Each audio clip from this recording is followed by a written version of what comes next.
Hello everyone and welcome to the Kiki London YouTube channel. My name is Amanda and in today's video we are going to be doing a glazed donut set of nails using the new Kiki London Pearl White Chrome Powder. Now for today's video I am going to be working on myself. I have already applied some basic press-on nail tips and just give them a buff to remove the shine. Then I'm going to begin by coming in with Kiki London's Rubber Colour Base. This is a really soft semi-sheer shade. This is RB02. Now I do end up coming over the top of this with a different rubber color base just for the second coat because I ended up wanting a little bit more of a pigmented opaque shade. I do really love this shade. It was just a little too light for the look that I was going for, but usually when I'm working with the rubber color bases and I'm using them for their color as well as their base coat, I will do this in two coats. So you apply your first coat like you would a regular base coat. So I like to apply it on the more thinner side and really work it into the nail plate, or in this case into that press-on nail tip, making sure the application is nice and thin. And then when I come in and apply my second coat of color, I usually apply this a little bit thicker.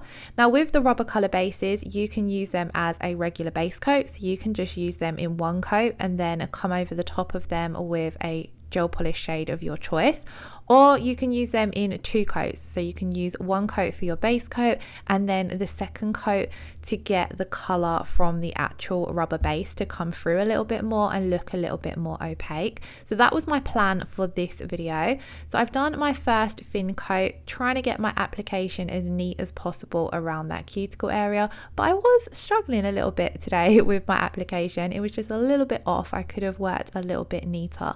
Now as you can see, this is a really beautiful shade. This is what it looks like in one coat, and it does look a little bit more opaque when you come in and apply that second coat. But once I'd applied the first coat, I realized this was just a little bit too much of a light pink to what I wanted. So rather than removing it and starting again, I'm just going to come over the top with RB06. Now RB06 is slightly similar. It's a similar pink, however it's a little bit more opaque and the actual pink shade itself is a little bit darker. Now if you want to see the full swatch tutorial on the rubber color bases, I'll leave it linked in the description box below because that does show the difference in all of the shades better. I have to say I do find RB06 one of my favorites from this collection. I feel as though it's the color that I'm drawn to the most, and I feel as though it suits me the most. It's a really pretty opaque pink, especially when you use this in two coats on its by like two coats of itself rather than having the RB02 underneath. But having that RB02 underneath, it did still add a little bit of pigmentation. Anyway, coming in and adding on that second coat of color. So I don't work this second coat into the nail as much as what I did with the first coat. I kind of gently just float it on. I like to do this because I find it applies it ever so slightly thicker, and it gives you that little bit more of strength and structure to the nails, which when I'm wearing press-on nails, this is something I personally like. I like to add a little bit of strength to them, but when I'm wearing it on my own nails, I do this as well if I want to build up quite a natural looking apex. Again, if you look over the rubber color base videos on the channel, I've used it in quite a few different ways and I do find it's quite a versatile product. I will try and put a playlist together on YouTube of all the rubber color base videos because there are quite a few now, and like I mentioned, it's quite a versatile product, so I've used it for some different techniques. We've done ombres with it as well. I did hit my cuticle area there, so you just come in with the angled nail art brush and a little bit of alcohol just to clean up that cuticle area. And this is what this is looking like with that RB06 down. As you can see, it's a little bit more opaque and it's got that more pink tone that I was looking for that glazed donut effect. So once we have finished curing our second coat, this step is optional, but I like to come in, wipe off the tacky layer and buff over the surface of the nails. Now the reason I'm saying this is optional is because when you are working with any kind of chrome powder, your application needs to be as neat as possible, as the chrome powder does show up any imperfections in your application. So I did feel as though my application around the cuticle area especially and along the sidewalls was a little bit uneven.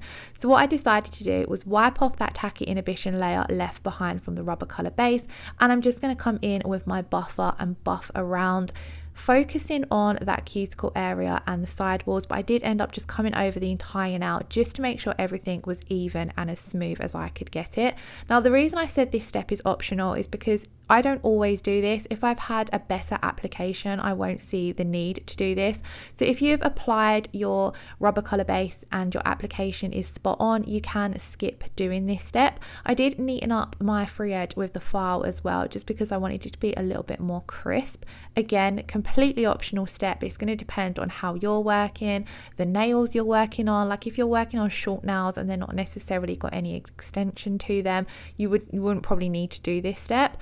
But it's an optional step if your application is a little bit uneven, just because, like I said, you wouldn't notice it as much as if you weren't coming in with the chrome powder. But if you're coming over the top with that chrome powder, it does highlight any imperfections. So get that application as perfect as you can get it. Once I had finished buffing, I'm going to dust off any dust that's created and then give the nails a really good wipe with some alcohol to make sure that there's no dust on the surface of the nails, as again, this is another thing that's going to ruin the look with the chrome powder.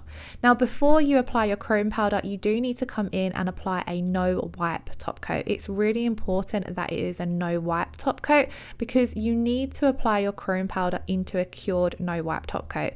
So today I'm using the HEMA free no wipe top coat, but you can use any of the no wipe ones of your choice from Kiki London. So there is the regular no wipe top coat and there is also the rubber no wipe top coat as well. So I'm just going to apply this to all of the nails, and as you can see, it really shows how pretty this pink shade is as well.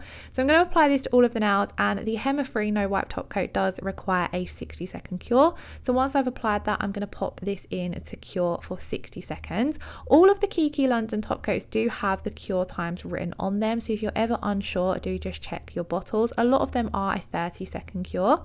So then once I've cured that, we're ready to come in and apply the new Pearl White Chrome Powder.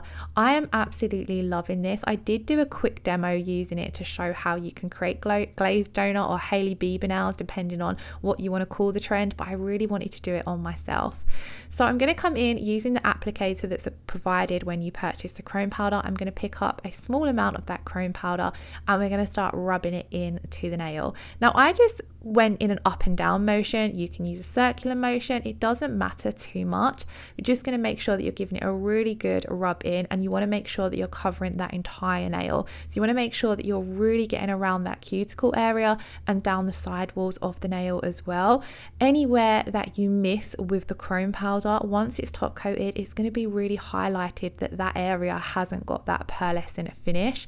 So do make sure that you've got enough on your applicator and that you're really rubbing it in and making sure that you're rubbing over the entire nail. It does apply absolutely effortlessly, like you can see here. A little bit does go a long way, and you can really see the difference here from the nails I've applied the chrome powder to the one that hasn't yet had it applied, and I just love the effect that this gives off. I really loved the glazed donut HAILEY BEIBER trend when it was floating around on Instagram, and I do think I did a video doing it with the Kiki London Sweetheart gel polish, as that kind of gives off a pearlescent finish to it as well.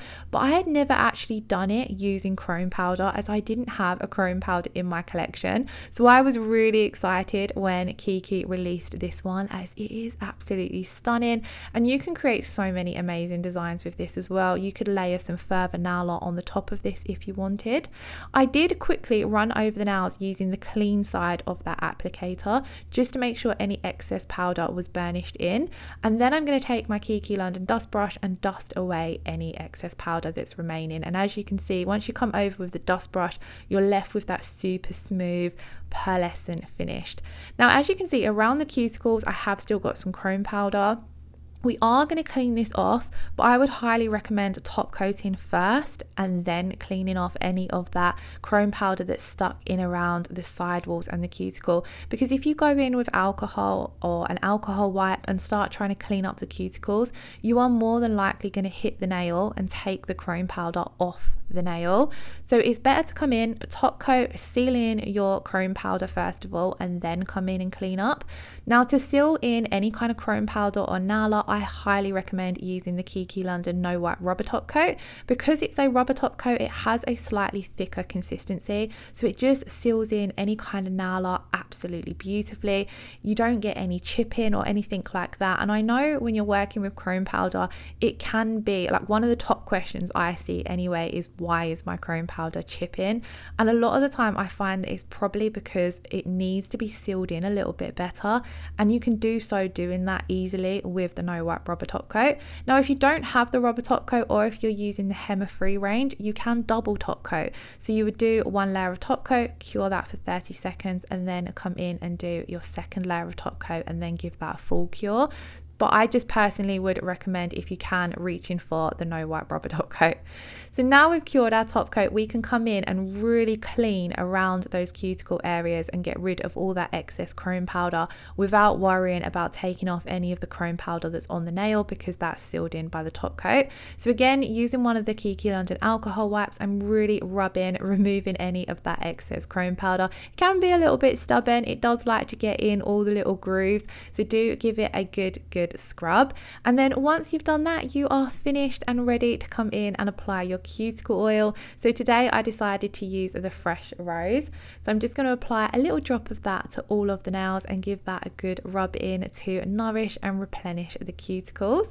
And then that, guys, is the finished result. Oh, I did want to say, I do always, once I've rubbed in my cuticle oil, I do just go over them with a paper towel just to remove some of the excess before taking any photos, just so they don't look too oily.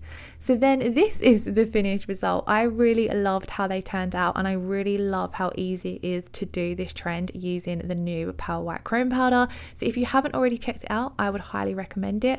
As always, all of the products I've used will be linked in the description box below. If you do have any questions, please do pop them in the comments below and I'll be happy to help. If you did enjoy today's video, please do give it a thumbs up. Let me know your thoughts on this design in the comments below, and hit that subscription button if you haven't already. I hope you all have a wonderful weekend. Thank you all so much for watching. Lots of love. Take care. Bye bye.